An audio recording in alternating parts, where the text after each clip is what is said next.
যীশু সমুদ্রের তীরে শিষ্যদের নিকটে আপনাকে প্রকাশ করিলেন।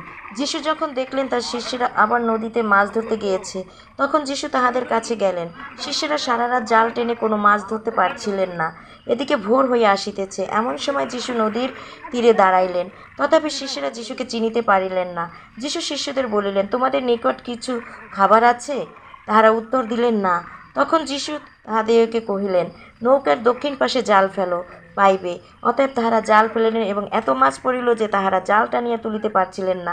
শিষ্যরা মাছে পূর্ণ জাল টানিয়া নৌকায় তুলিলেন। এরপরে যীশু পিতরকে কহিলেন, হে যোনের পুত্র শিমোন, ইহাদের অপেক্ষা তুমি কি আমাকে অধিক প্রেম করো?